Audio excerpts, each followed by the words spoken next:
Quiero que se fije bien en esta imagen. Guárdela en la memoria porque volveremos sobre ella. Se trata, en efecto, de un carro al galope encontrado en la zona de Tamasjet, al sur de Argelia.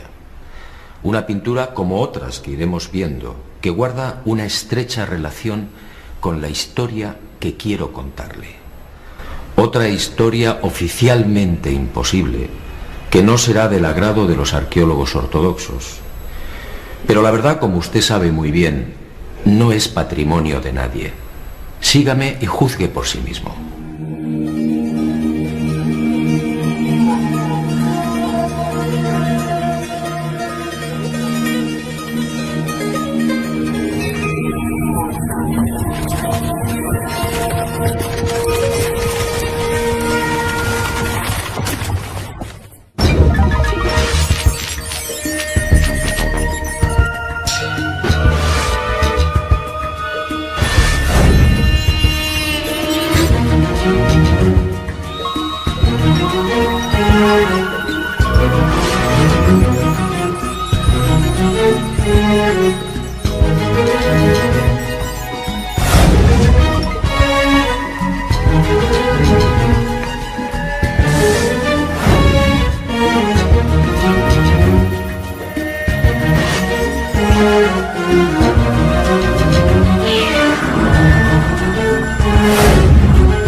Keops, Kefren, Micerinos, el símbolo de Egipto, la última de las 7 maravillas del mundo antiguo, y sobresaliendo como una reina Keops, la gran pirámide.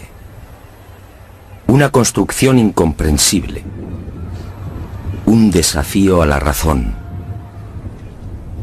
una obra que provoca vértigo. ¿Quién la levantó y sobre todo cómo? Keops reúne 3 millones de bloques de piedra caliza y granítica. Bloques que oscilan entre 2 y 40 toneladas de peso. Bloques tallados con tal precisión que no permiten el paso de una hoja de papel. Un monumento cuyo revestimiento original, hoy casi desaparecido, estaba formado por losas de caliza pulida de hasta 16 toneladas. Y a su lado, otro coloso, Kefren, casi 1.700.000 metros cúbicos de piedra. Bloques idénticos a los de Keops, con un revestimiento original de caliza pulida y granito rojo de Asuán. En su base cabrían 7 campos de fútbol. Por último, Micerinos, la más modesta pero igualmente soberbia y desconcertante. Su altura equivale a un edificio de 20 plantas. Hoy la tecnología tendría graves dificultades para alzar y depositar esos bloques de piedra.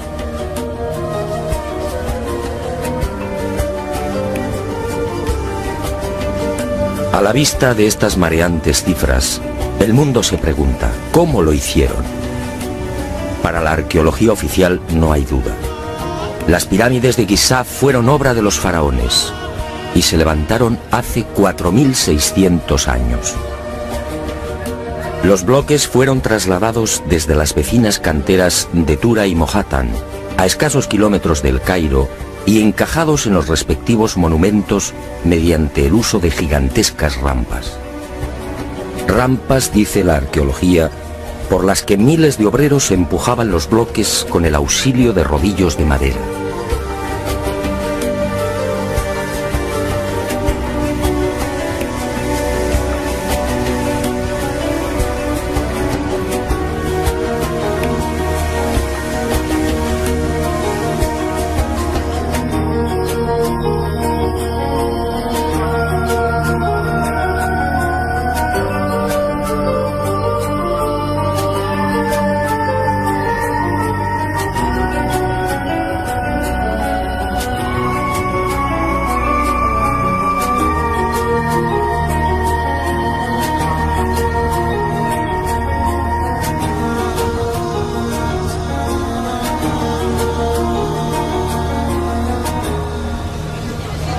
Pero la célebre teoría de las rampas, divulgada en el siglo XX por el arqueólogo alemán Ludwig Borchardt, no termina de convencer a cuantos hemos tenido el privilegio de pisar la meseta de Giza y contemplar estos 3 millones de bloques.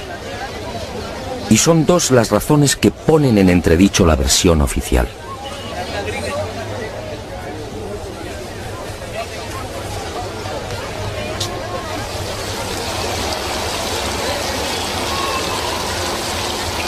Según los arqueólogos, la Gran Pirámide fue construida por Keops, el faraón que reinó entre los años 2590 y 2567 a.C.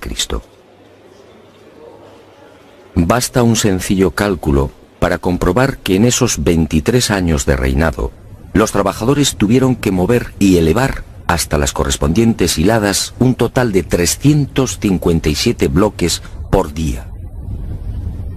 357 moles de piedra con pesos que oscilan entre 2.000 y 40.000 kilos.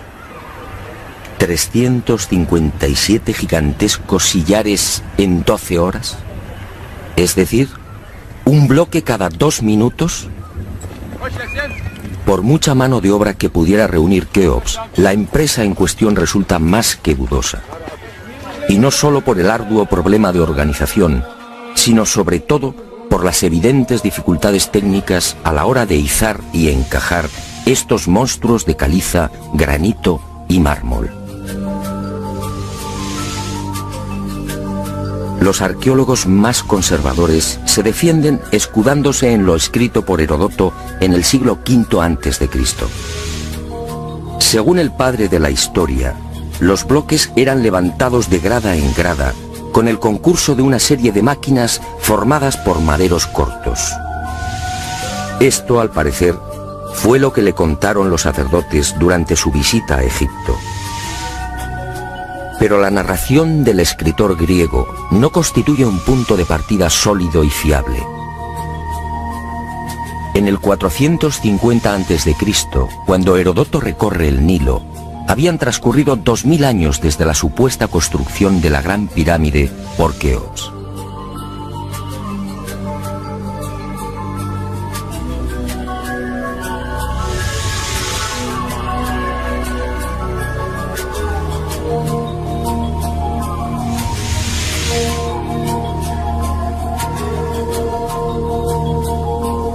Heródoto no menciona las rampas, ni se atreve tampoco con el espinoso problema de los 357 bloques por día.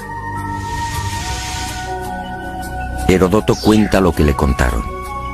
¿Es esto una prueba científica para determinar cómo y cuándo se levantó la Gran Pirámide?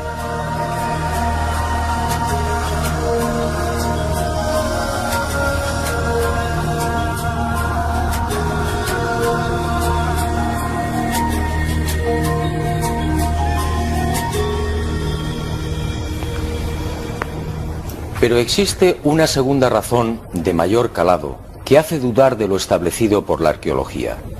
Hace 4.600 años, cuando los arqueólogos fijan la construcción de la Gran Pirámide, el Valle del Nilo justamente despertaba al periodo neolítico.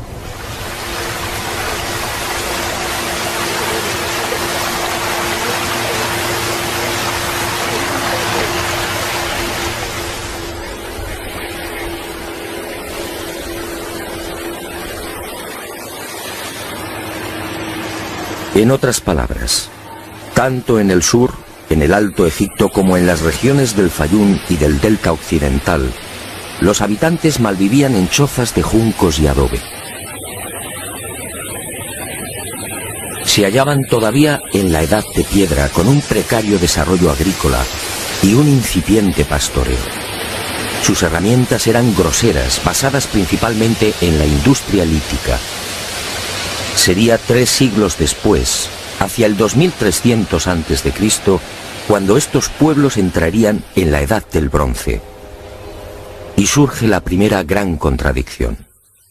Si Egipto cambia la piedra por el bronce en el 2300 a.C. aproximadamente, ¿cómo pudieron levantar la Gran Pirámide 300 años antes? ¿Con qué herramientas? ¿Con qué clase de conocimientos? ¿Cómo explicar semejante salto cualitativo?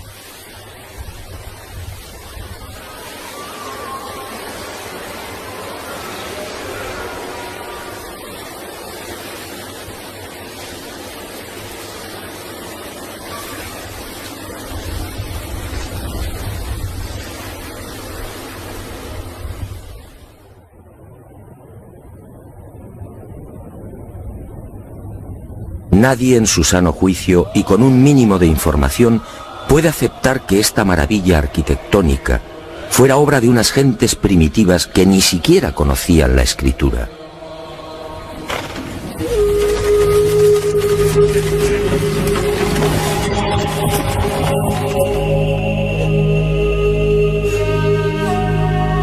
El testimonio de Heródoto, en efecto, deja mucho que desear. Hoy cualquier arquitecto o ingeniero comprende de inmediato las graves dificultades técnicas que debieron superar los constructores de la Gran Pirámide. Las cámaras, galerías y los mal llamados conductos de ventilación exigen unos profundos conocimientos matemáticos y arquitectónicos.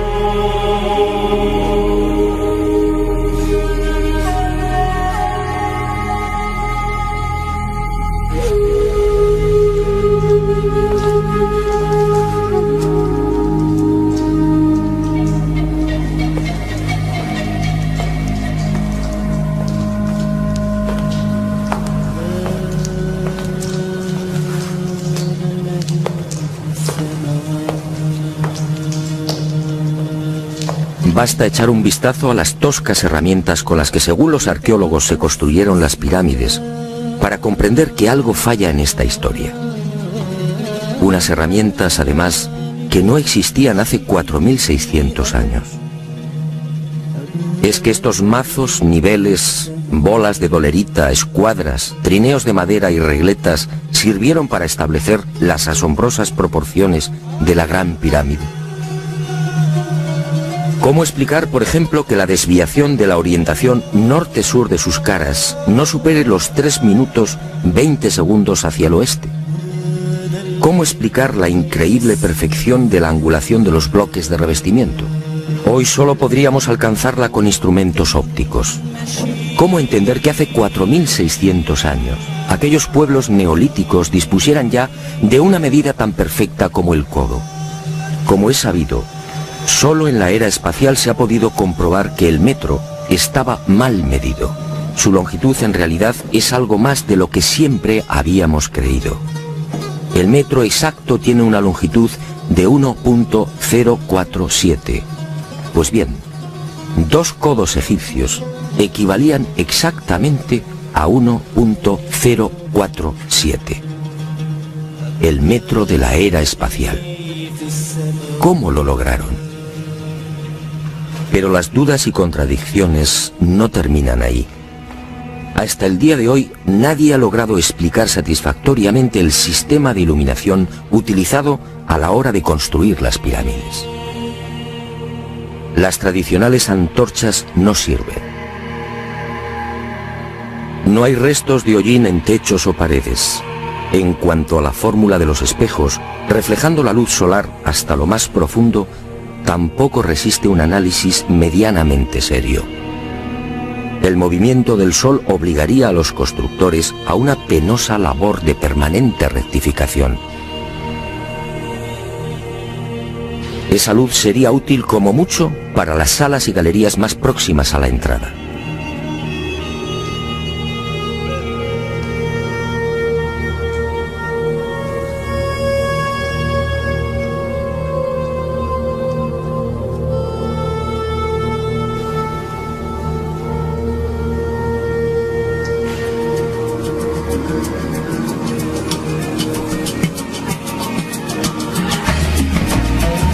Las explicaciones de los arqueólogos tampoco convencen cuando alguien pregunta por el método utilizado para cortar los enormes bloques de granito. ¿Herramientas de cobre? Eso sería como intentar cortar una mesa de mármol con unas tijeras.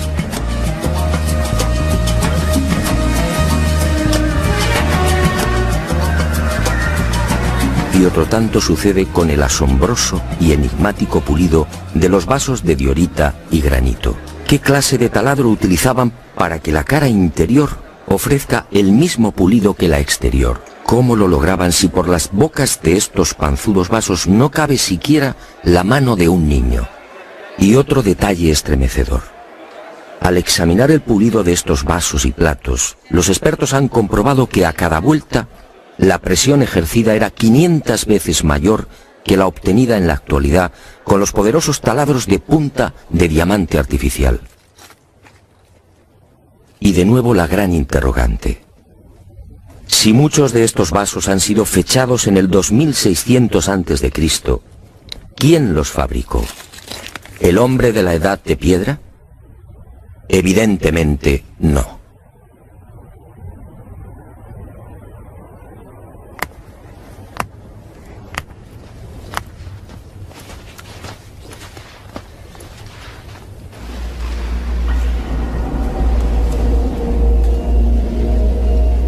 ¿Y quién fue capaz de un pulido como el que presenta el supuesto sarcófago de la pirámide de Keops? El acabado en el bloque de granito resulta imposible para un hombre del Neolítico. Mientras las esquinas aparecen absolutamente cuadradas, el índice de imperfección de la superficie del sarcófago no llega a 2/10 milésimas de pulgada. Es decir, la 10ª parte del espesor de un cabello humano. Esa perfección en el trabajo sobre la negra y dura diorita alcanza su máxima expresión en la estatua del citado faraón Kefren, hallada en el Templo del Valle, junto a la pirámide que lleva su nombre. El pulido de la misma es tal que solo cabe el silencio. Nadie sabe, nadie entiende cómo se logró semejante belleza hace 4500 años. ¿Y cómo explicar la técnica empleada para la ejecución de estas perforaciones? Son perfectamente visibles en muchos lugares del Egipto faraónico. Aquí, en la entrada real de la pirámide de Keops, tenemos una muestra. Para la arqueología no hay misterio. Estos orificios, dicen, se conseguían mediante la introducción en la piedra de un cilindro hueco que al girar cortaba el granito. Pero al examinar la espiral grabada en el interior, algo no concuerda con la versión oficial. La distancia entre línea y línea es de 2.5 milímetros. Nosotros en la actualidad, utilizando taladros con punta de diamante artificial, solo podemos alcanzar 0.05 milímetros por vuelta.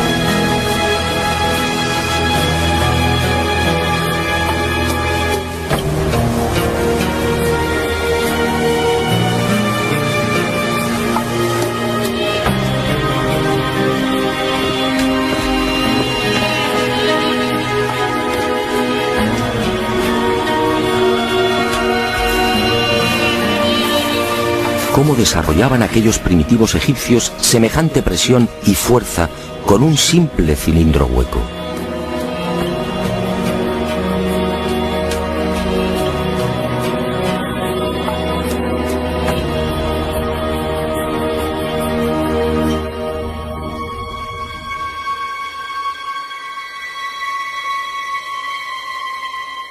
Y aunque algo posterior en el tiempo, también lo descubierto en la tumba de Tutankamón nos deja con la boca abierta.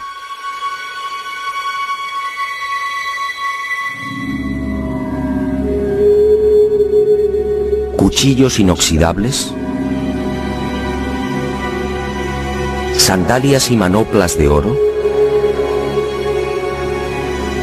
una cama ergonómica, una cama con la parte de los pies más elevada, favoreciendo así la circulación sanguínea. ¿Cómo es posible hace 3.333 años? ¿De quién lo aprendieron?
Hoy, francamente, son muy pocos los que creen en la versión oficial.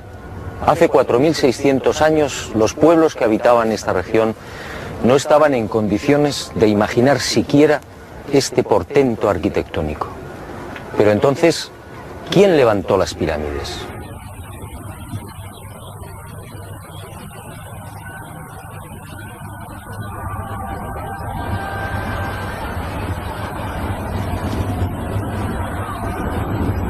Una primera pista aparece en esta estela de piedra. Una estela depositada en la sala 42 del Museo del Cairo y que muy pocos turistas se detienen a contemplar.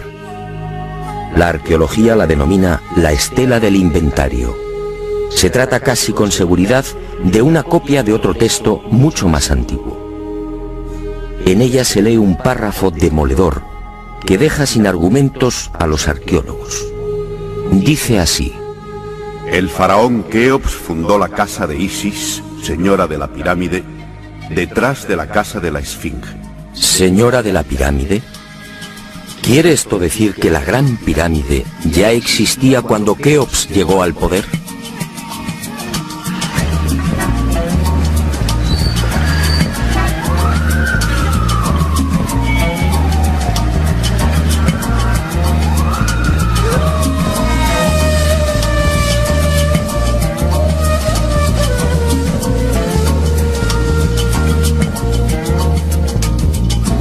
La segunda pista, mucho más espectacular, se encuentra a casi 3.000 kilómetros del Cairo. Y hacia allí nos dirigimos.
Este papiro, o lo que queda de él, recibe el nombre de Canon de Turín.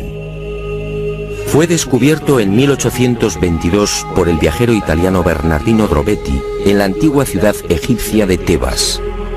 El propio Champollion lo tradujo, concediéndole una singular importancia. Pero la arqueología ha preferido ignorarlo. Y no es de extrañar a la vista de su contenido. Esta escritura hierática procede de la época del no menos célebre Ramsés II, entre los años 1290 y 1224 a.C. Para algunos, el faraón que persiguió a Moisés.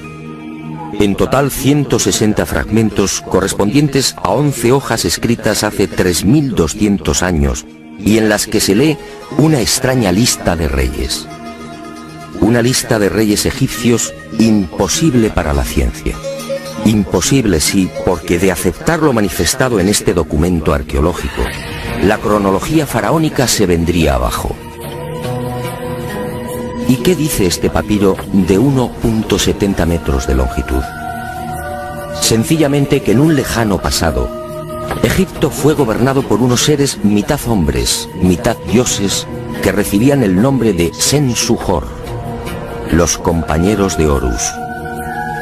La lista de estos misteriosos reyes sitúa el primer gobierno en el Valle del Nilo, no durante el faraón Menes hace 5000 años como afirma la arqueología, sino mucho más atrás en el tiempo, concretamente hace 11.000 años.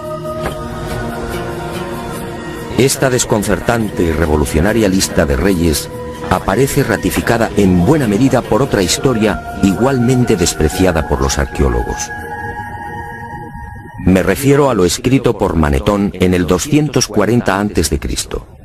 Este sumo sacerdote recibió el encargo del faraón Ptolomeo II Filadelfo de escribir la historia de Egipto desde sus comienzos.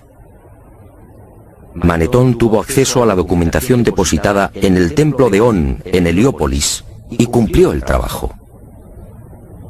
En los escasos fragmentos que se conservan de su obra, en especial en los recopilados por Eusebio, puede leerse algo insólito que, como decía, coincide en lo básico con lo relatado en el Canon de Turín. Según Manetón, antes de Menes, el primer faraón de la primera dinastía, Egipto fue gobernado por unos semidioses y también durante miles de años. El sumo sacerdote greco-egipcio no habla de los Sensuhor, pero la casualidad es más que sospechosa. ¿Quiénes eran los Sensuhor? ¿Por qué los califican de semidioses?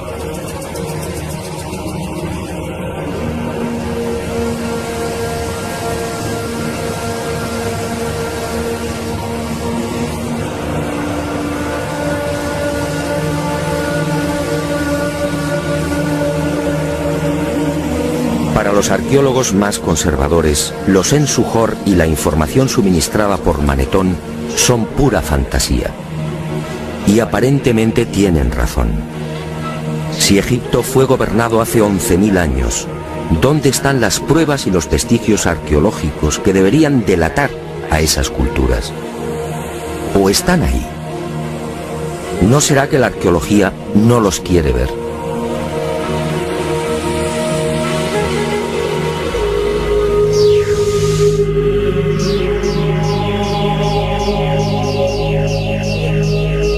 El presente descubrimiento se debe al investigador español Manuel Delgado.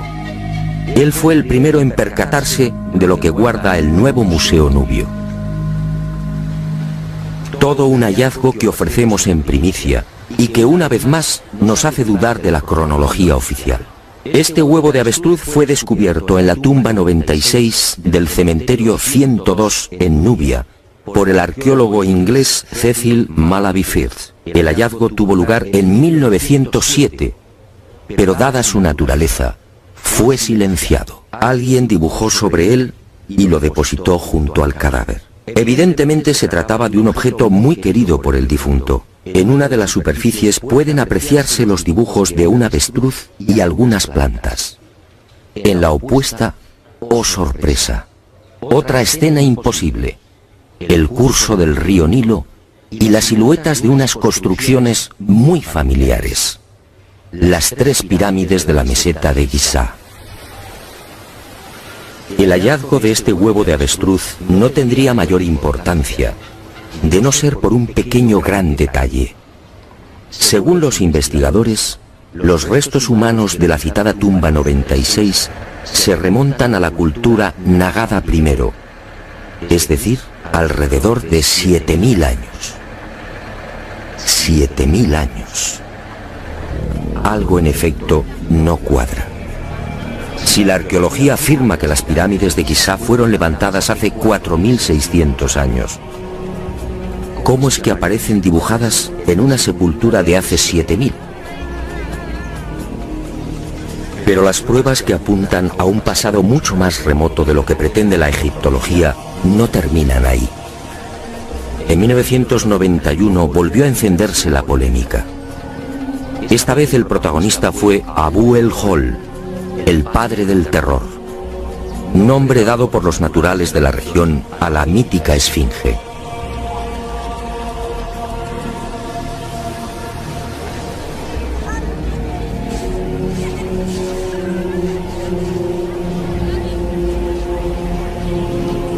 La esfinge, otro monumento emblemático de Egipto construido, según la arqueología, por el faraón Kefren hace 4.500 años.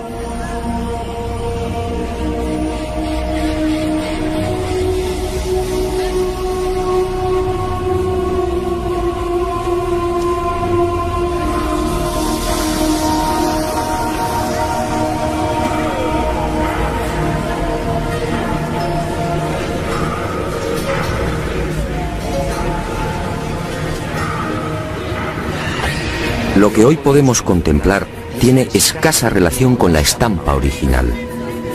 En el pasado se hallaba totalmente pintada. El cuerpo de león en rojo y el tocado de la cabeza en azul, con rayas horizontales en amarillo.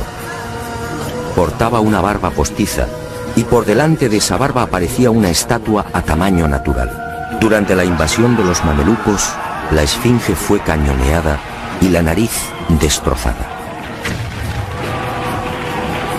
4.500 años. ¿Por qué la arqueología sitúa la construcción de la esfinge en esa época? En primer lugar, por el parecido del rostro con algunas de las estatuas de Kefren, y además por el hecho de hallarse muy próxima al templo funerario de dicho faraón. Aunque parezca increíble, eso es todo.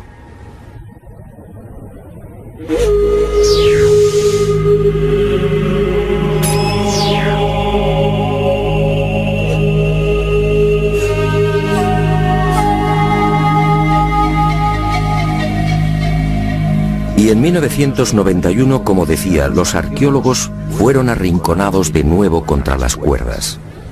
Un equipo de la Universidad de Boston, dirigido por el geólogo Robert Scott, dio a conocer un estudio que retrasaba la construcción de la esfinge en varios miles de años. Mediante la utilización de ondas sonoras y micrófonos especiales, los geólogos norteamericanos exploraron las rocas que forman parte de la esfinge. El resultado fue asombroso. La zona delantera del monumento y parte de las paredes del foso que la rodea presentan una erosión de 2 metros de profundidad, provocada por las lluvias. En la época de Kefren, supuesto constructor de la esfinge, esta región era un desierto. La única explicación a esa erosión acuática hay que buscarla en un clima especialmente húmedo, entre el 5000 y el 7000 a.C. Casi mágicamente hemos llegado a un punto que ya fue contemplado en uno de los anteriores capítulos de este planeta encantado. ¿Recuerda?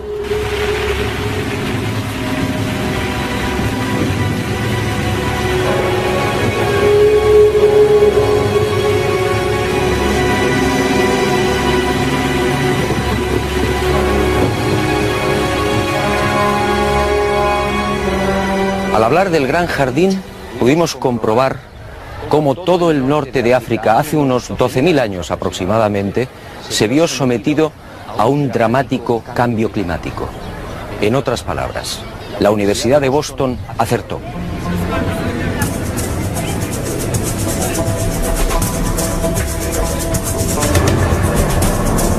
Fue a partir de esa época, hace ahora unos 8000 años, cuando los monzones perdieron fuerza y el Sáhara entró en un lento pero progresivo proceso de desertización. Y fue justamente hace 4500 años, cuando la arqueología fija el momento de la construcción de la Esfinge, cuando estas tierras fueron definitivamente abandonadas por las lluvias. Kefren, por tanto, no pudo levantar la Esfinge.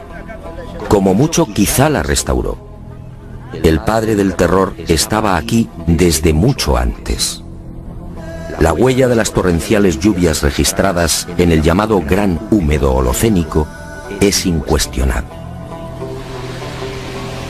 Y algo similar vino a suceder con el investigador Robert Bauval. 20 años antes, este ingeniero egipcio se atrevió a difundir una hipótesis que conmocionó a los seguidores y amantes del Egipto faraónico. Para Bauval, las pirámides de Giza no son construcciones aisladas. Las tres forman parte de un plan unificado minuciosamente diseñado.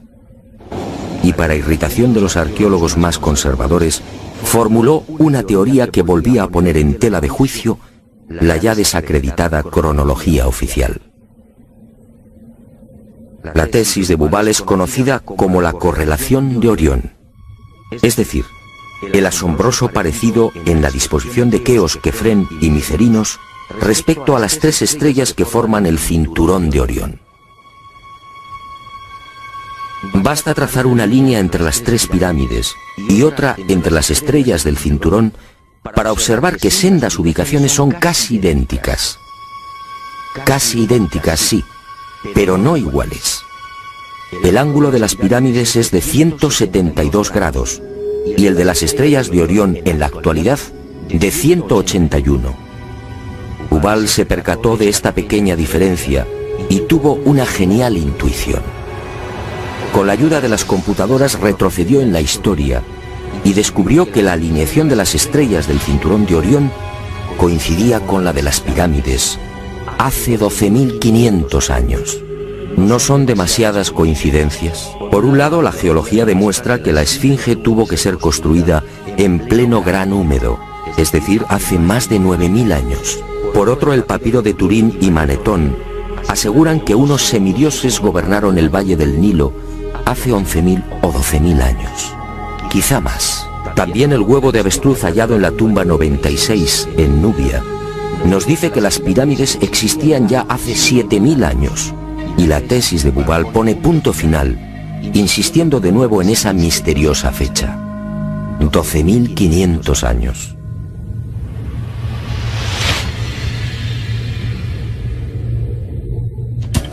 Si tres indicios constituyen una prueba, ¿qué podemos pensar cuando al menos se contabilizan 5?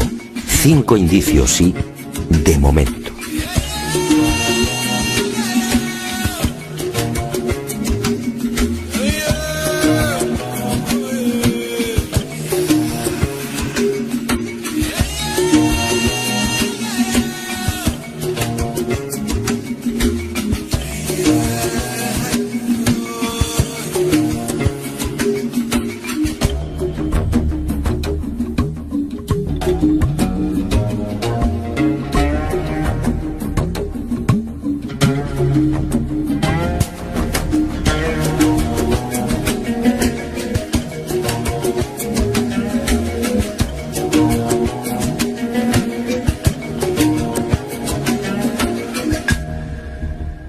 No, las pruebas que contradicen la versión de la arqueología oficial no han concluido.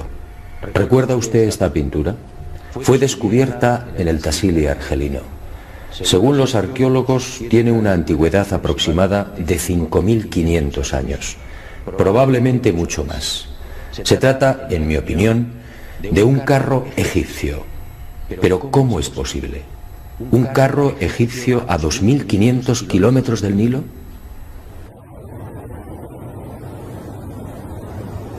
¿Un carro egipcio antes de que existiera Egipto? Si la arqueología dice que el primer faraón de la primera dinastía empezó a reinar 4.920 años antes del presente, ¿cómo explicamos esta pintura, datada mucho antes? No fue la única, En mis investigaciones por el Sáhara pude descubrir cientos de ellas. En 1982, una síntesis de los trabajos de Henry Lott sacaba a la luz un total de 600 carros pintados o grabados.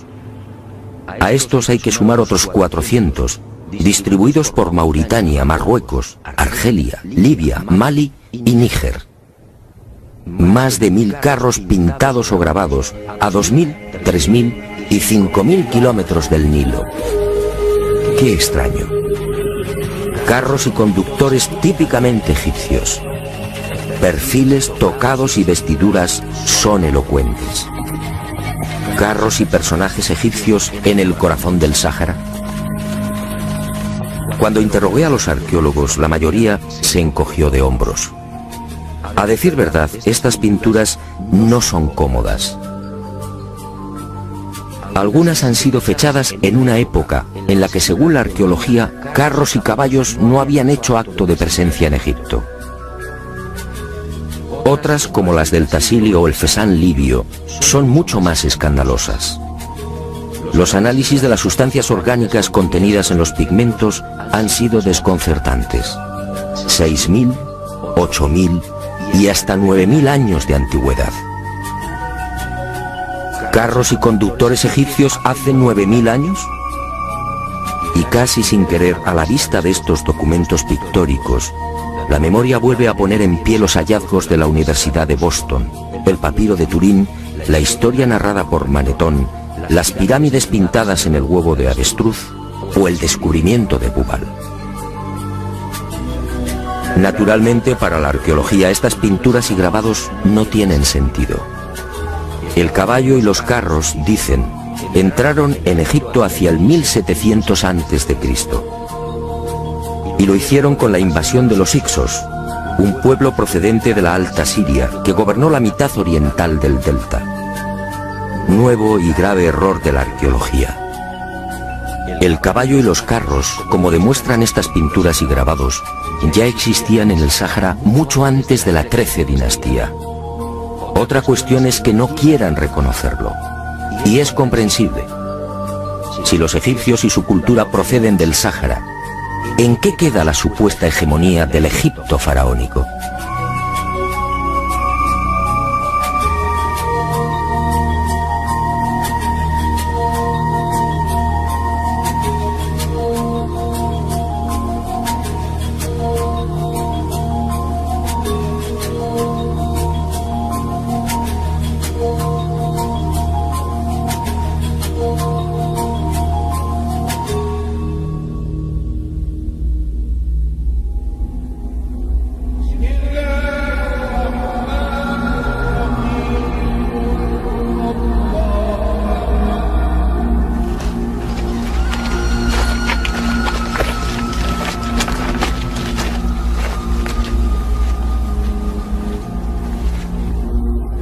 Pero las imposibles pinturas egipcias en el Sáhara, a 2500 kilómetros del Nilo, no se limitan a carros al galope.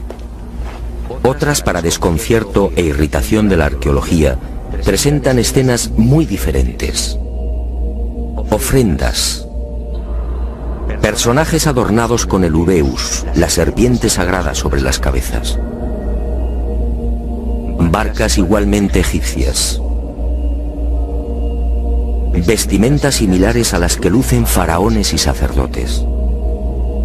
Individuos de perfil al más puro estilo egipcio. Pinturas todas ellas muy anteriores al Egipto faraónico.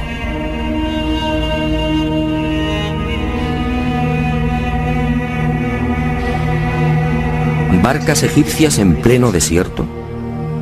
Si estas pinturas, como aseguran los confusos y confundidos arqueólogos, fueran tan solo el testimonio de la influencia de la 18 dinastía en esta remota parte del Sáhara, ¿cuál sería el sentido de las mismas?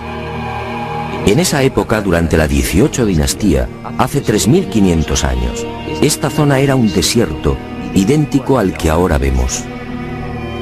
¿Barcas en un infierno de piedra y arena? ¿Y por qué ignoran la datación? Si estas pinturas se remontan a 9000 años, entonces las barcas sí están justificadas. En esa época, como se recuerda, Quiero que se fije bien en esta imagen. Guárdela en la memoria porque volveremos sobre ella. Se trata, en efecto, de un carro al galope encontrado en la zona de Tamasjert, al sur de Argelia. Una pintura como otras que iremos viendo, que guarda una estrecha relación con la historia que quiero contarle. Otra historia oficialmente imposible, que no será del agrado de los arqueólogos ortodoxos. Pero la verdad, como usted sabe muy bien, no es patrimonio de nadie. Sígame y juzgue por sí mismo.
Keops, Kefren, Micerinos, el símbolo de Egipto, la última de las 7 maravillas del mundo antiguo, y sobresaliendo como una reina Keops, la Gran Pirámide.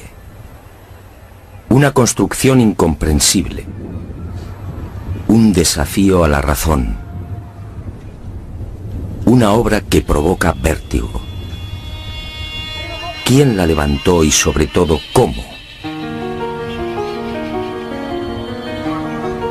Keops reúne 3 millones de bloques de piedra caliza y granítica. Bloques que oscilan entre 2 y 40 toneladas de peso. Bloques tallados con tal precisión que no permiten el paso de una hoja de papel.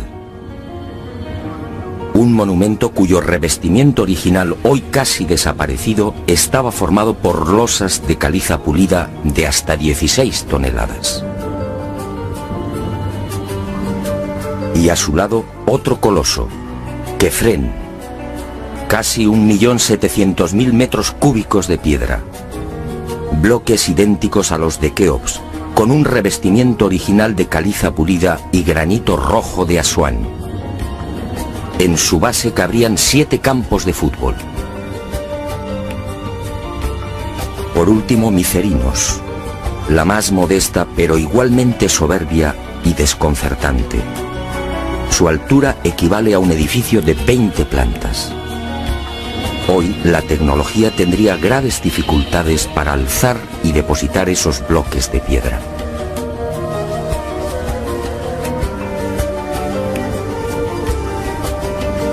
A la vista de estas mareantes cifras, el mundo se pregunta, ¿cómo lo hicieron? Para la arqueología oficial no hay duda. Las pirámides de Giza fueron obra de los faraones y se levantaron hace 4.600 años. Los bloques fueron trasladados desde las vecinas canteras de Tura y Mohatan, a escasos kilómetros del Cairo, y encajados en los respectivos monumentos mediante el uso de gigantescas rampas. Rampas, dice la arqueología, por las que miles de obreros empujaban los bloques con el auxilio de rodillos de madera.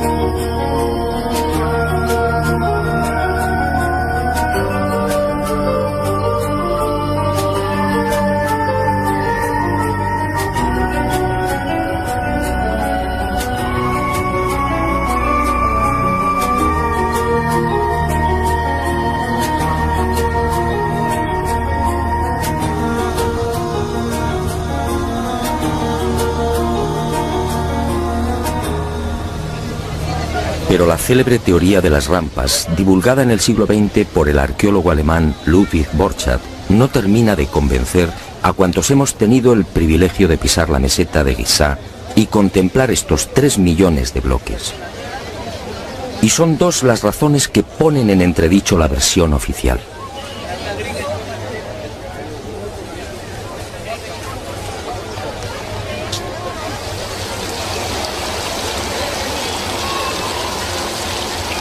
Según los arqueólogos, la Gran Pirámide fue construida por Keops, el faraón que reinó entre los años 2590 y 2567 a.C.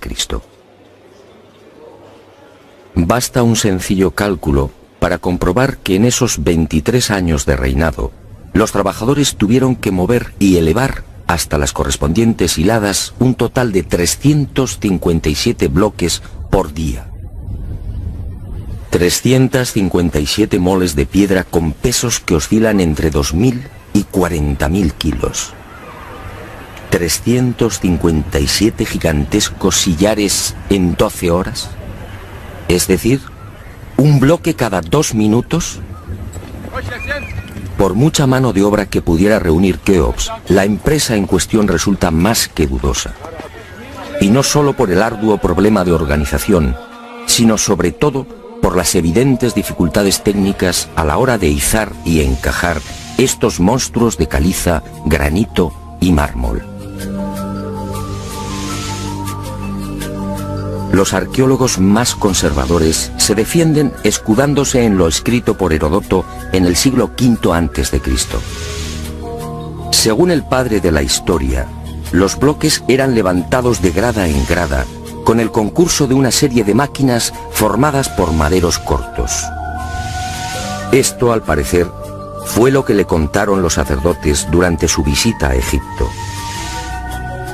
Pero la narración del escritor griego no constituye un punto de partida sólido y fiable.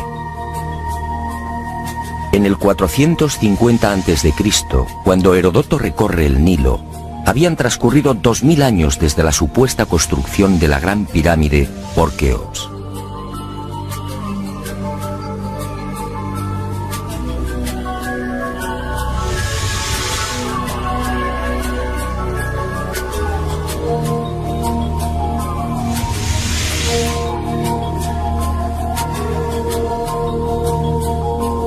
Heródoto no menciona las rampas, ni se atreve tampoco con el espinoso problema de los 357 bloques por día. Heródoto cuenta lo que le contaron. ¿Es esto una prueba científica para determinar cómo y cuándo se levantó la Gran Pirámide?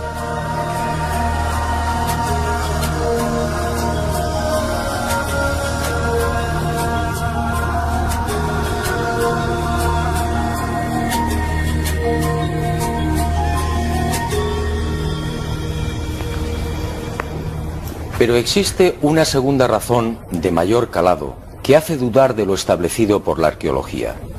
Hace 4.600 años, cuando los arqueólogos fijan la construcción de la Gran Pirámide, el Valle del Nilo justamente despertaba al periodo neolítico.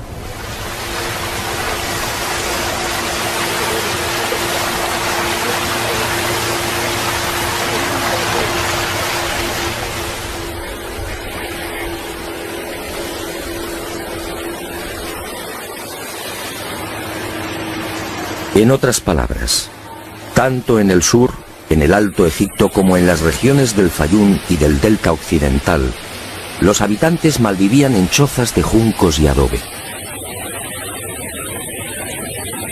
Se hallaban todavía en la Edad de Piedra, con un precario desarrollo agrícola y un incipiente pastoreo. Sus herramientas eran groseras, basadas principalmente en la industria lítica. Sería 3 siglos después, hacia el 2300 a.C., cuando estos pueblos entrarían en la Edad del Bronce. Y surge la primera gran contradicción. Si Egipto cambia la piedra por el bronce en el 2300 a.C. aproximadamente, ¿cómo pudieron levantar la Gran Pirámide 300 años antes? ¿Con qué herramientas? ¿Con qué clase de conocimientos? ¿Cómo explicar semejante salto cualitativo?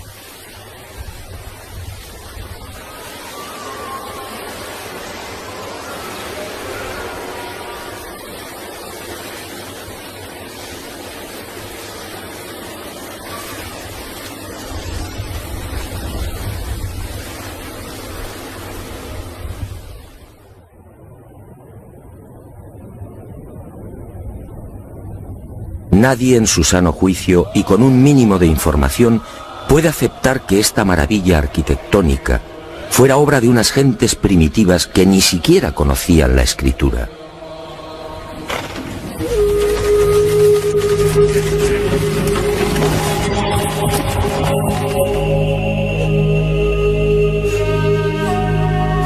El testimonio de Heródoto, en efecto, deja mucho que desear. Hoy cualquier arquitecto o ingeniero comprende de inmediato las graves dificultades técnicas que debieron superar los constructores de la Gran Pirámide. Las cámaras, galerías y los mal llamados conductos de ventilación exigen unos profundos conocimientos matemáticos y arquitectónicos.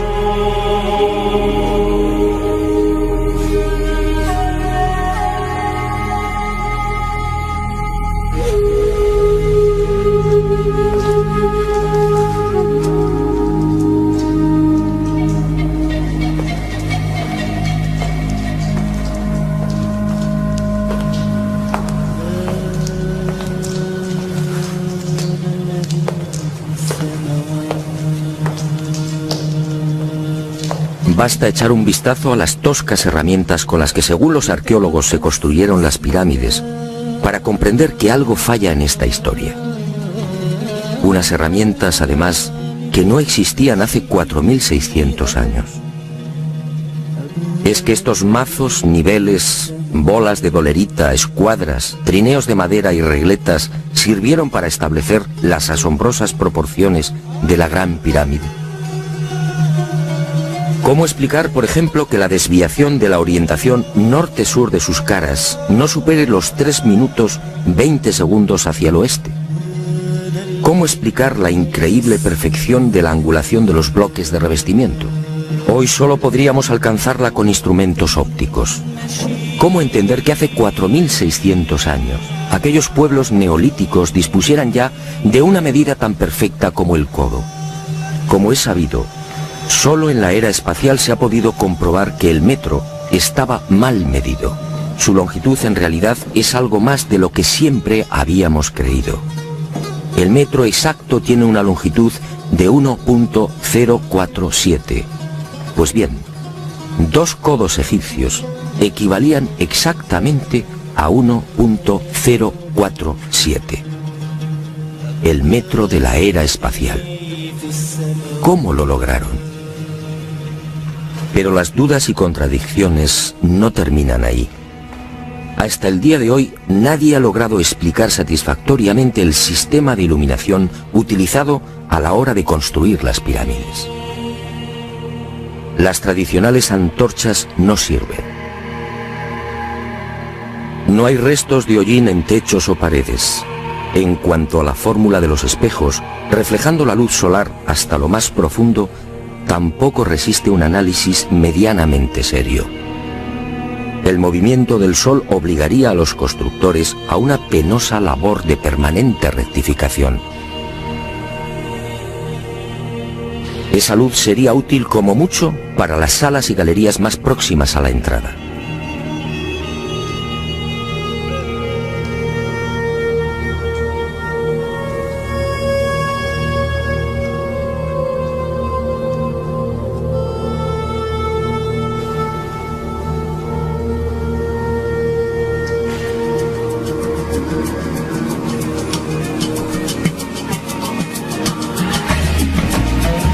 Las explicaciones de los arqueólogos tampoco convencen cuando alguien pregunta por el método utilizado para cortar los enormes bloques de granito. ¿Herramientas de cobre? Eso sería como intentar cortar una mesa de mármol con unas tijeras.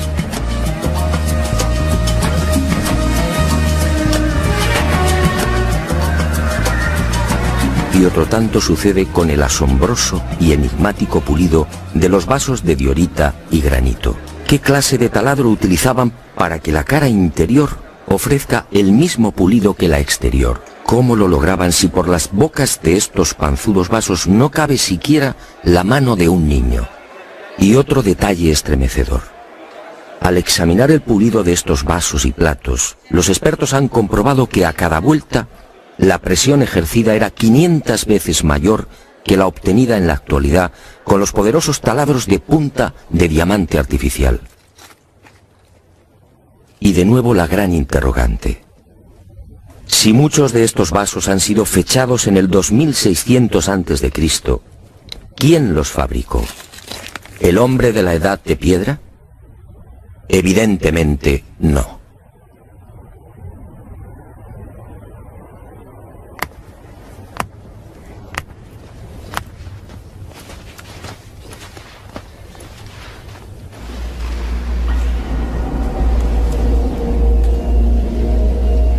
¿Y quién fue capaz de un pulido como el que presenta el supuesto sarcófago de la pirámide de Keops? El acabado en el bloque de granito resulta imposible para un hombre del Neolítico. Mientras las esquinas aparecen absolutamente cuadradas, el índice de imperfección de la superficie del sarcófago no llega a 2/10 de pulgada. Es decir, la 10ª parte del espesor de un cabello humano. Esa perfección en el trabajo sobre la negra y dura diorita alcanza su máxima expresión en la estatua del citado faraón Kefren, hallada en el Templo del Valle, junto a la pirámide que lleva su nombre. El pulido de la misma es tal que solo cabe el silencio. Nadie sabe, nadie entiende cómo se logró semejante belleza hace 4500 años. ¿Y cómo explicar la técnica empleada para la ejecución de estas perforaciones? Son perfectamente visibles en muchos lugares del Egipto faraónico. Aquí, en la entrada real de la pirámide de Keops, tenemos una muestra. Para la arqueología no hay misterio. Estos orificios, dicen, se conseguían mediante la introducción en la piedra de un cilindro hueco que al girar cortaba el granito. Pero al examinar la espiral grabada en el interior, algo no concuerda con la versión oficial. La distancia entre línea y línea es de 2.5 milímetros. Nosotros en la actualidad, utilizando taladros con punta de diamante artificial, solo podemos alcanzar 0.05 milímetros por vuelta.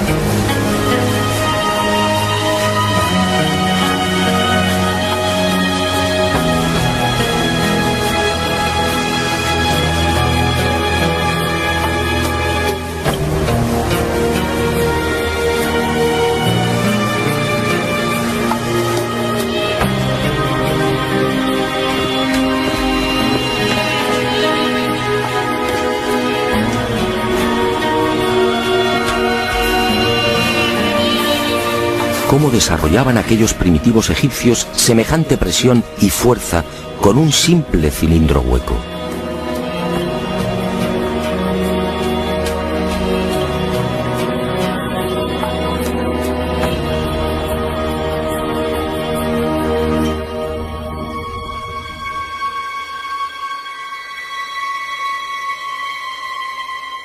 Y aunque algo posterior en el tiempo, también lo descubierto en la tumba de Tutankamón nos deja con la boca abierta.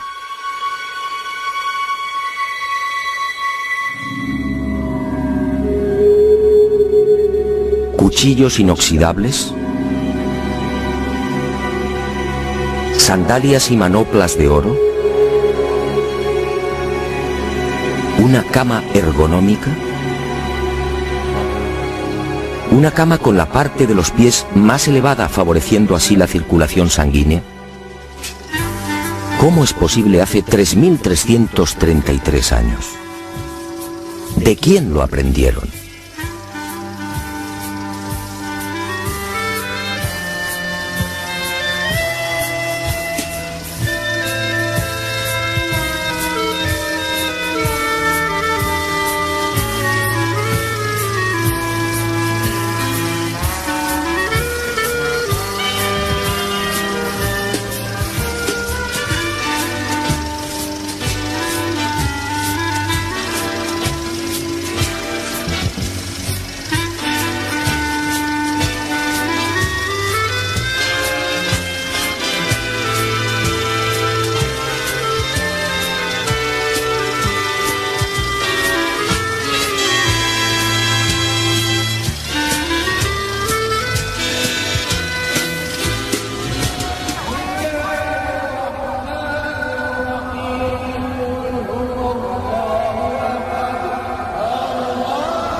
Hoy, francamente, son muy pocos los que creen en la versión oficial.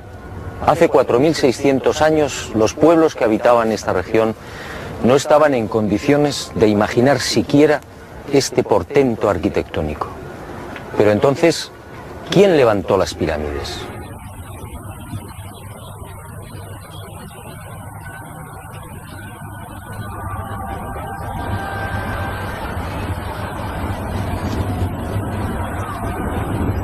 Una primera pista aparece en esta estela de piedra. Una estela depositada en la sala 42 del Museo del Cairo y que muy pocos turistas se detienen a contemplar. La arqueología la denomina la estela del inventario. Se trata casi con seguridad de una copia de otro texto mucho más antiguo. En ella se lee un párrafo demoledor que deja sin argumentos a los arqueólogos.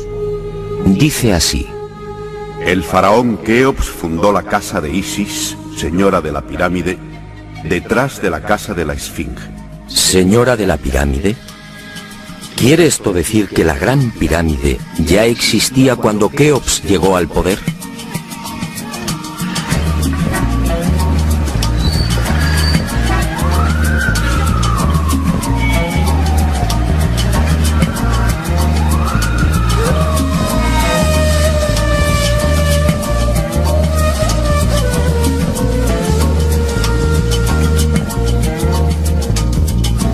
La segunda pista, mucho más espectacular, se encuentra a casi 3.000 kilómetros del Cairo. Y hacia allí nos dirigimos.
Este papiro, o lo que queda de él, recibe el nombre de Canon de Turín. Fue descubierto en 1822 por el viajero italiano Bernardino Drobetti en la antigua ciudad egipcia de Tebas. El propio Champollion lo tradujo, concediéndole una singular importancia. Pero la arqueología ha preferido ignorarlo. Y no es de extrañar a la vista de su contenido. Esta escritura hierática procede de la época del no menos célebre Ramsés II, entre los años 1290 y 1224 a.C. Para algunos, el faraón que persiguió a Moisés.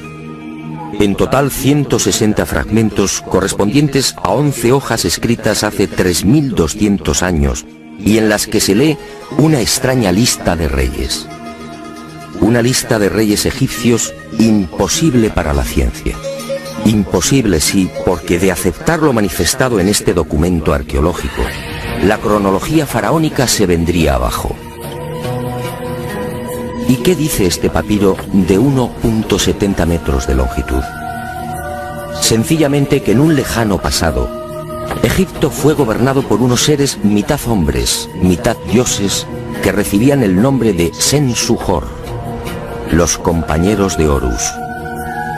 La lista de estos misteriosos reyes sitúa el primer gobierno en el Valle del Nilo, no durante el faraón Menes hace 5000 años como afirma la arqueología, sino mucho más atrás en el tiempo, concretamente hace 11.000 años. Esta desconcertante y revolucionaria lista de reyes aparece ratificada en buena medida por otra historia igualmente despreciada por los arqueólogos. Me refiero a lo escrito por Manetón en el 240 a.C. Este sumo sacerdote recibió el encargo del faraón Ptolomeo II Filadelfo de escribir la historia de Egipto desde sus comienzos. Manetón tuvo acceso a la documentación depositada en el templo de On, en Heliópolis, y cumplió el trabajo. En los escasos fragmentos que se conservan de su obra, en especial en los recopilados por Eusebio, puede leerse algo insólito que, como decía, coincide en lo básico con lo relatado en el Canon de Turín.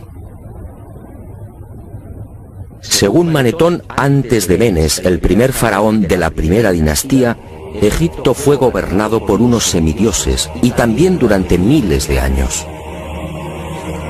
El sumo sacerdote greco-egipcio no habla de los Ensuhor, pero la casualidad es más que sospechosa. ¿Quiénes eran los Ensuhor? ¿Por qué los califican de semidioses?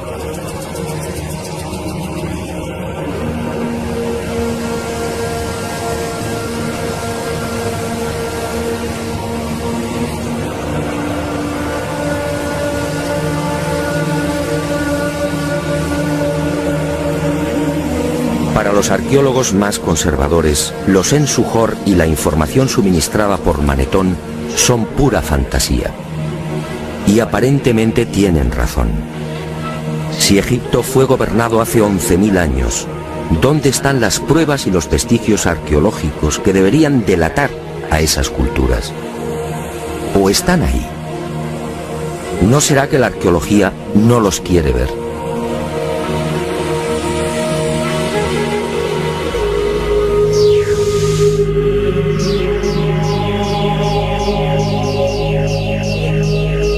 El presente descubrimiento se debe al investigador español Manuel Delgado. Él fue el primero en percatarse de lo que guarda el nuevo Museo Nubio. Todo un hallazgo que ofrecemos en primicia y que una vez más nos hace dudar de la cronología oficial. Este huevo de avestruz fue descubierto en la tumba 96 del cementerio 102 en Nubia por el arqueólogo inglés Cecil Malaby Firth. El hallazgo tuvo lugar en 1907, pero dada su naturaleza, fue silenciado. Alguien dibujó sobre él y lo depositó junto al cadáver. Evidentemente se trataba de un objeto muy querido por el difunto. En una de las superficies pueden apreciarse los dibujos de un avestruz y algunas plantas. En la opuesta, oh sorpresa, otra escena imposible: el curso del río Nilo y las siluetas de unas construcciones muy familiares. Las 3 pirámides de la meseta de Giza. El hallazgo de este huevo de avestruz no tendría mayor importancia, de no ser por un pequeño gran detalle. Según los investigadores, los restos humanos de la citada tumba 96 se remontan a la cultura Nagada I, es decir, alrededor de 7000 años. 7000 años. Algo en efecto no cuadra. Si la arqueología afirma que las pirámides de Giza fueron levantadas hace 4600 años, ¿cómo es que aparecen dibujadas en una sepultura de hace 7000? Pero las pruebas que apuntan a un pasado mucho más remoto de lo que pretende la egiptología no terminan ahí. En 1991 volvió a encenderse la polémica.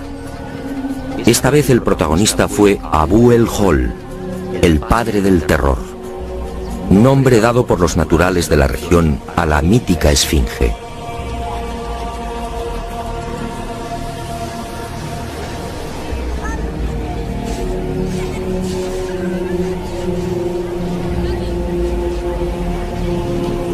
La esfinge, otro monumento emblemático de Egipto construido según la arqueología por el faraón Kefren hace 4500 años.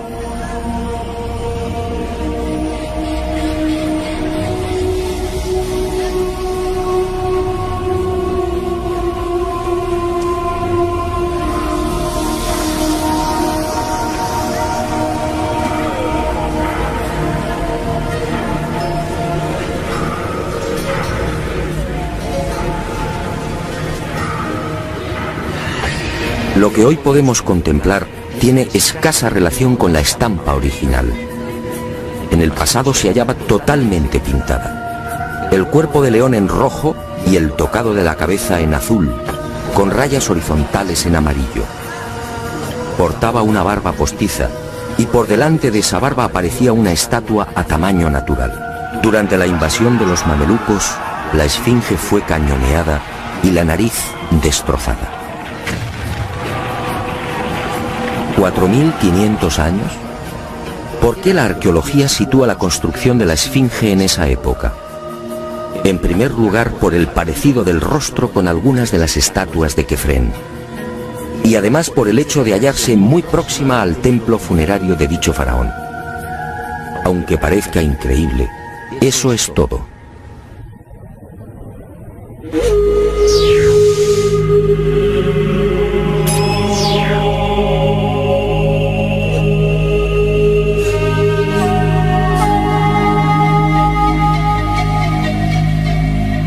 Y en 1991, como decía, los arqueólogos fueron arrinconados de nuevo contra las cuerdas.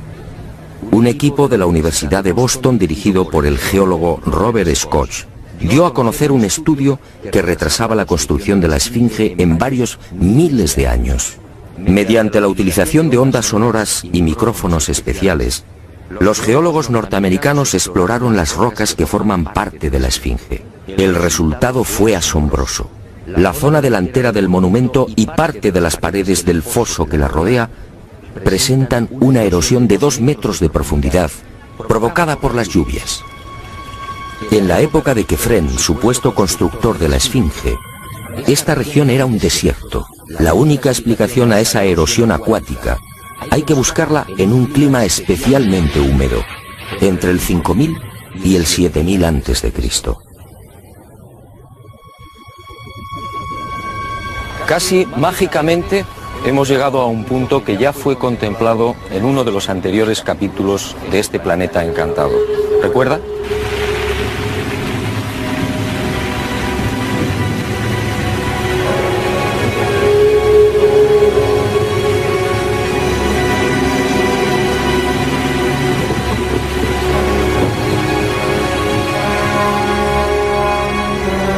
Al hablar del Gran Jardín, pudimos comprobar cómo todo el norte de África, hace unos 12.000 años aproximadamente, se vio sometido a un dramático cambio climático. En otras palabras, la Universidad de Boston acertó.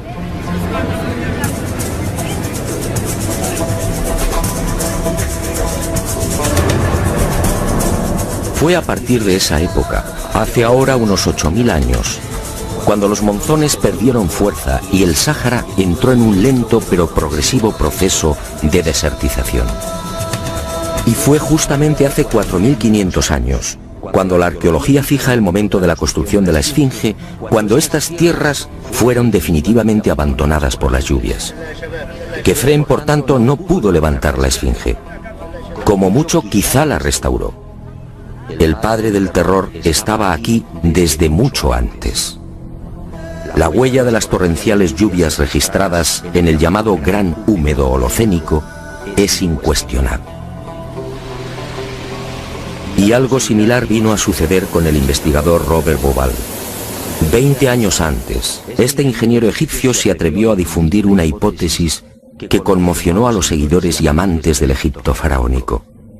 Para Bauval, las pirámides de Giza no son construcciones aisladas. Las tres forman parte de un plan unificado minuciosamente diseñado. Y para irritación de los arqueólogos más conservadores, formuló una teoría que volvía a poner en tela de juicio la ya desacreditada cronología oficial. La tesis de Bauval es conocida como la correlación de Orión, es decir, el asombroso parecido en la disposición de Keos, Kefren y Micerinos respecto a las tres estrellas que forman el cinturón de Orión. Basta trazar una línea entre las tres pirámides y otra entre las estrellas del cinturón para observar que sendas ubicaciones son casi idénticas. Casi idénticas, sí, pero no iguales. El ángulo de las pirámides es de 172 grados y el de las estrellas de Orión en la actualidad de 181. Bauval se percató de esta pequeña diferencia y tuvo una genial intuición. Con la ayuda de las computadoras retrocedió en la historia y descubrió que la alineación de las estrellas del cinturón de Orión coincidía con la de las pirámides hace 12.500 años. No son demasiadas coincidencias. Por un lado, la geología demuestra que la Esfinge tuvo que ser construida en pleno Gran Húmedo, es decir, hace más de 9.000 años.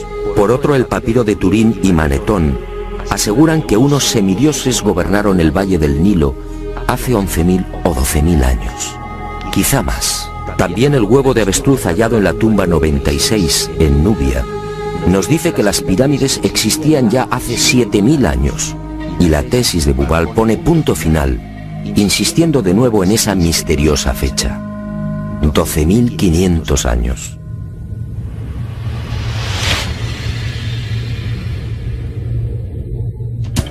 Si tres indicios constituyen una prueba, ¿qué podemos pensar cuando al menos se contabilizan 5? 5 indicios, sí, de momento.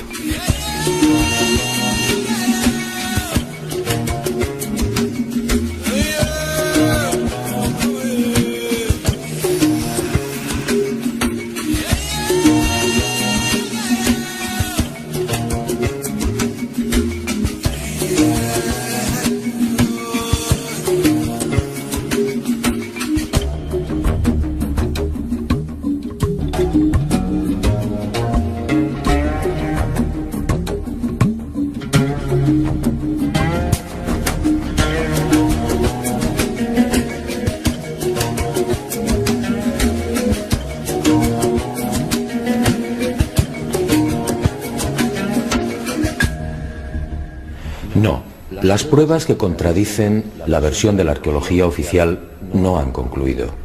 ¿Recuerda usted esta pintura? Fue descubierta en el Tassili argelino. Según los arqueólogos, tiene una antigüedad aproximada de 5.500 años, probablemente mucho más. Se trata, en mi opinión, de un carro egipcio. Pero ¿cómo es posible? ¿Un carro egipcio a 2.500 kilómetros del Nilo?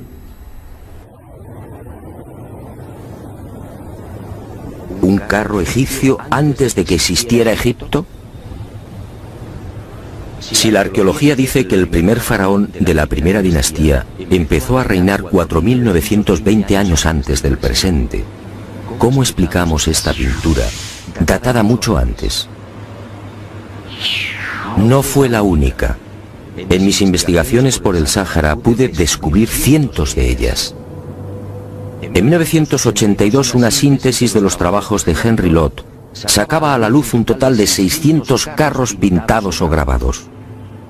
A estos hay que sumar otros 400, distribuidos por Mauritania, Marruecos, Argelia, Libia, Mali y Níger. Más de 1000 carros pintados o grabados a 2000, 3000 y 5000 kilómetros del Nilo. ¡Qué extraño!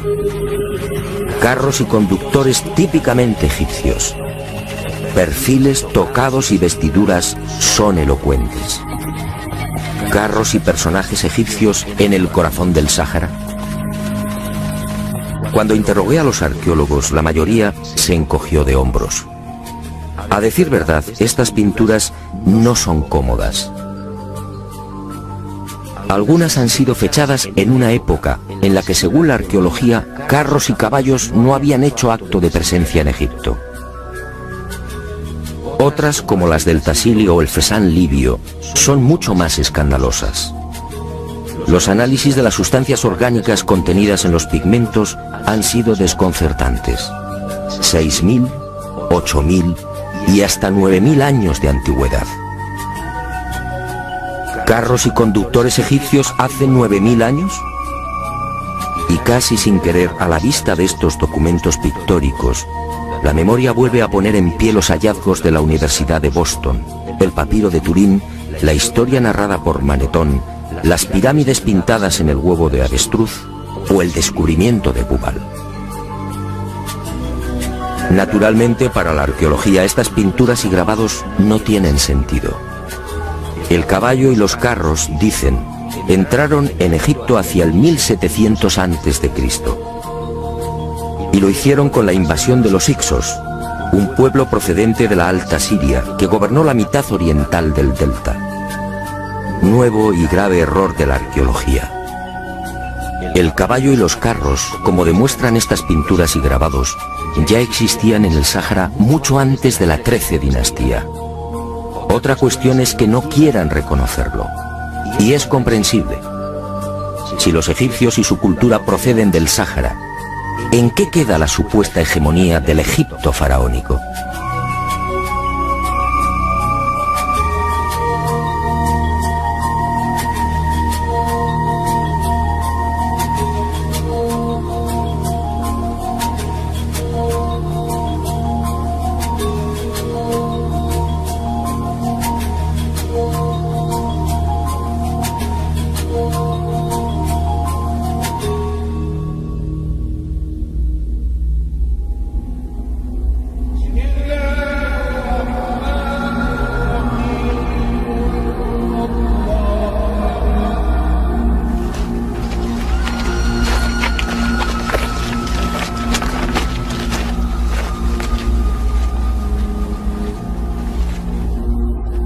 Pero las imposibles pinturas egipcias en el Sáhara, a 2500 kilómetros del Nilo, no se limitan a carros al galope. Otras, para desconcierto e irritación de la arqueología, presentan escenas muy diferentes. Ofrendas. Personajes adornados con el ureus, la serpiente sagrada sobre las cabezas. Barcas igualmente egipcias. Vestimentas similares a las que lucen faraones y sacerdotes. Individuos de perfil al más puro estilo egipcio. Pinturas todas ellas muy anteriores al Egipto faraónico.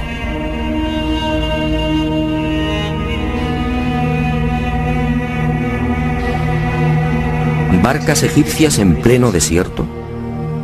Si estas pinturas, como aseguran los confusos y confundidos arqueólogos, fueran tan solo el testimonio de la influencia de la 18 dinastía en esta remota parte del Sáhara, ¿cuál sería el sentido de las mismas?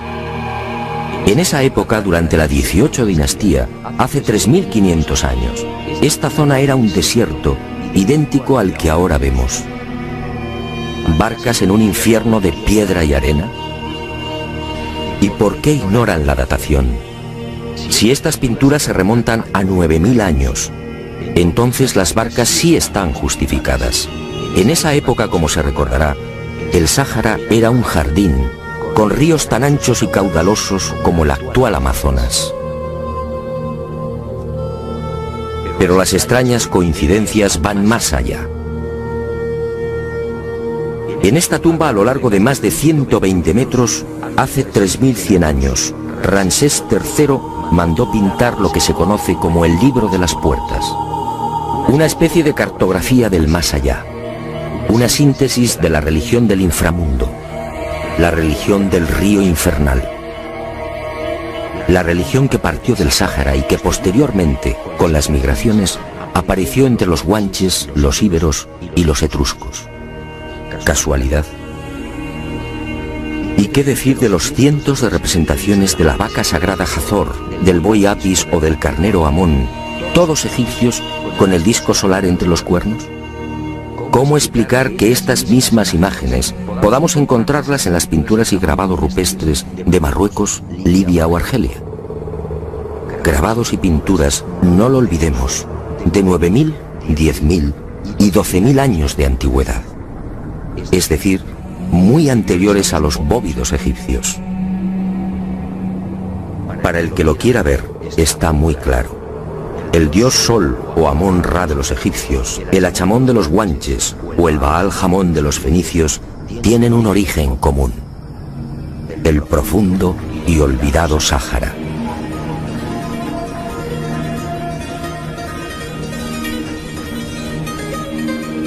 Puede que Herodoto y Diodoro de Sicilia tuvieran razón. Egipto, el Egipto faraónico, fue obra de los dioses. Ha llegado el momento de ser valiente. Para mí, hace 9000 o 10.000 años, quizá más, alguien no humano descendió en el gran jardín, en el Sáhara Azul, y puso en marcha una gran cultura. Una civilización intuida en una lengua, una religión y unas costumbres comunes.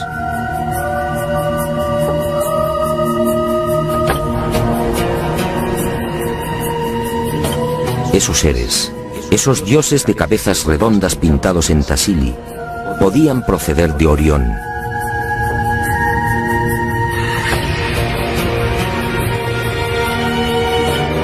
Y ellos, o sus descendientes, levantaron estas magníficas e imposibles construcciones.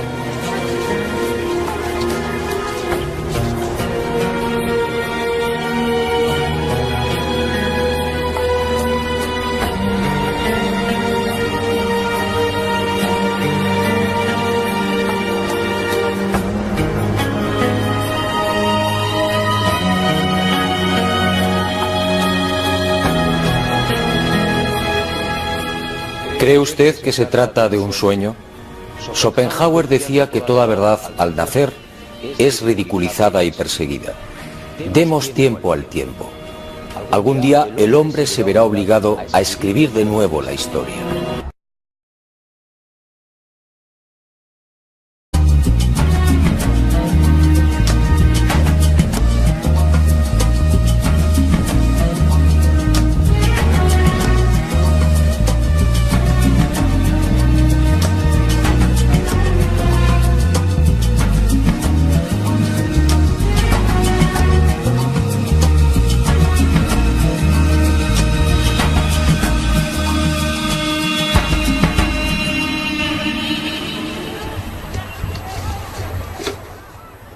Keops, Kefren, Micerinos, el símbolo de Egipto, la última de las 7 maravillas del mundo antiguo, y sobresaliendo como una reina Keops, la gran pirámide.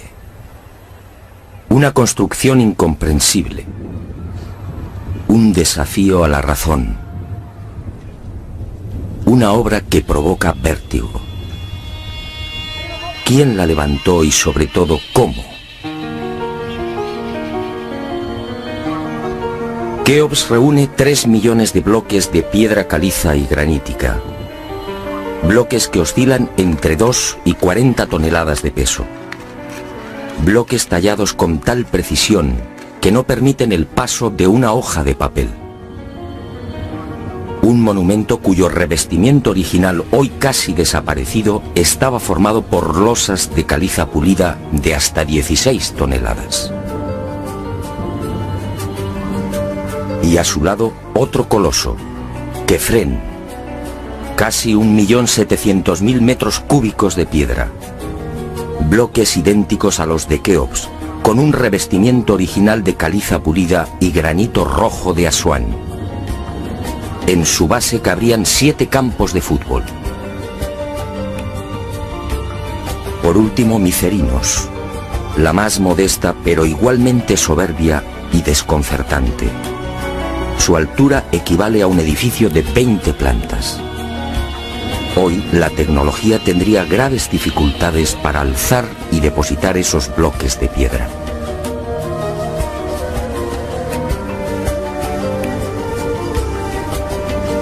A la vista de estas mareantes cifras, el mundo se pregunta, ¿cómo lo hicieron? Para la arqueología oficial no hay duda. Las pirámides de Giza fueron obra de los faraones y se levantaron hace 4.600 años.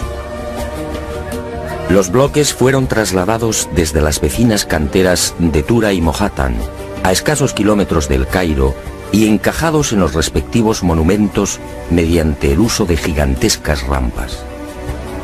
Rampas, dice la arqueología, por las que miles de obreros empujaban los bloques con el auxilio de rodillos de madera.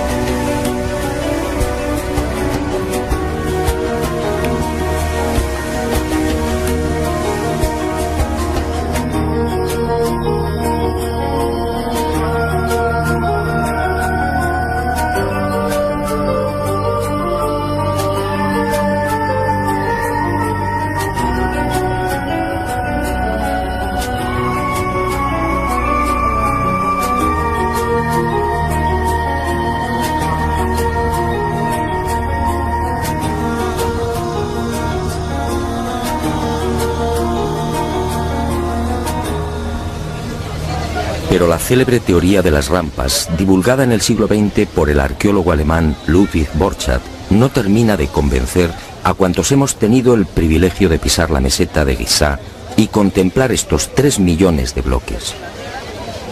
Y son 2 las razones que ponen en entredicho la versión oficial.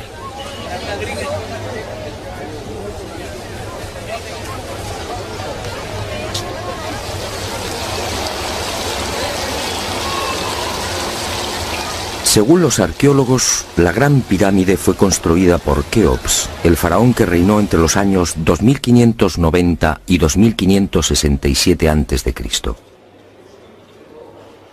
Basta un sencillo cálculo para comprobar que en esos 23 años de reinado, los trabajadores tuvieron que mover y elevar hasta las correspondientes hiladas un total de 357 bloques por día. 357 moles de piedra con pesos que oscilan entre 2.000 y 40.000 kilos. 357 gigantescos sillares en 12 horas. Es decir, un bloque cada 2 minutos. Por mucha mano de obra que pudiera reunir Keops, la empresa en cuestión resulta más que dudosa. Y no solo por el arduo problema de organización, sino sobre todo por las evidentes dificultades técnicas a la hora de izar y encajar estos monstruos de caliza, granito y mármol. Los arqueólogos más conservadores se defienden escudándose en lo escrito por Heródoto en el siglo V a.C. Según el padre de la historia, los bloques eran levantados de grada en grada con el concurso de una serie de máquinas formadas por maderos cortos. Esto, al parecer, fue lo que le contaron los sacerdotes durante su visita a Egipto. Pero la narración del escritor griego no constituye un punto de partida sólido y fiable. En el 450 a.C., cuando Heródoto recorre el Nilo, habían transcurrido 2000 años desde la supuesta construcción de la Gran Pirámide por Keops.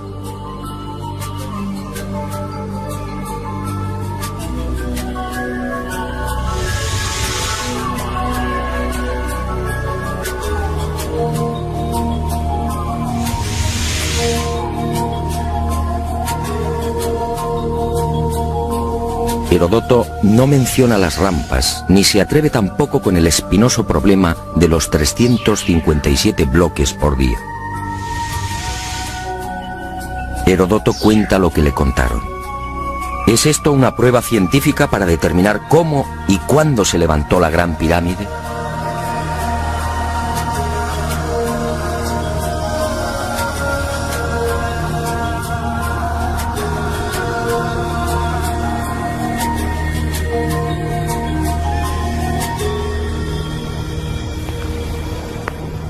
Pero existe una segunda razón de mayor calado que hace dudar de lo establecido por la arqueología. Hace 4.600 años, cuando los arqueólogos fijan la construcción de la Gran Pirámide, el Valle del Nilo justamente despertaba al periodo neolítico.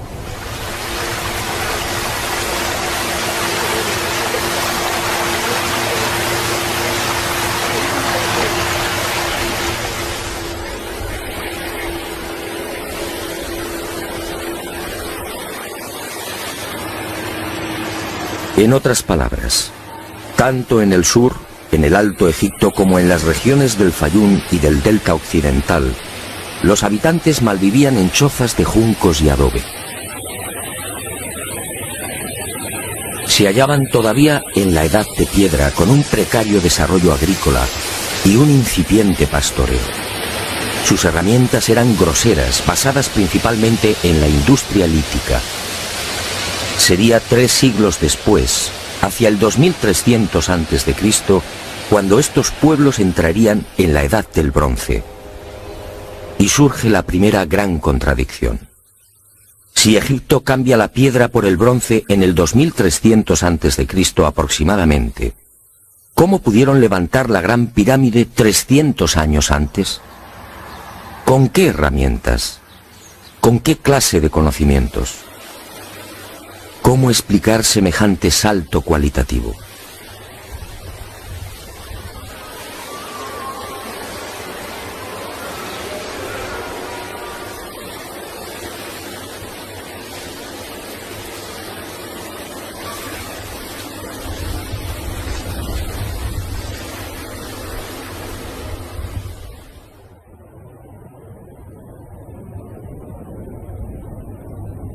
Nadie en su sano juicio y con un mínimo de información puede aceptar que esta maravilla arquitectónica fuera obra de unas gentes primitivas que ni siquiera conocían la escritura.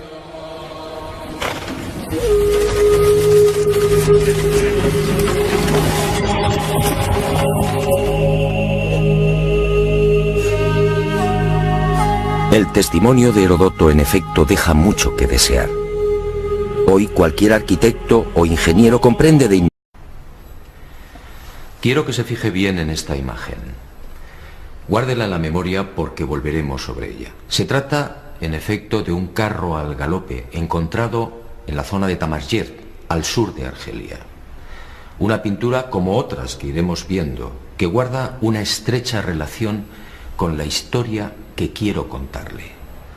Otra historia oficialmente imposible, que no será del agrado de los arqueólogos ortodoxos. Pero la verdad, como usted sabe muy bien, no es patrimonio de nadie. Sígame y juzgue por sí mismo.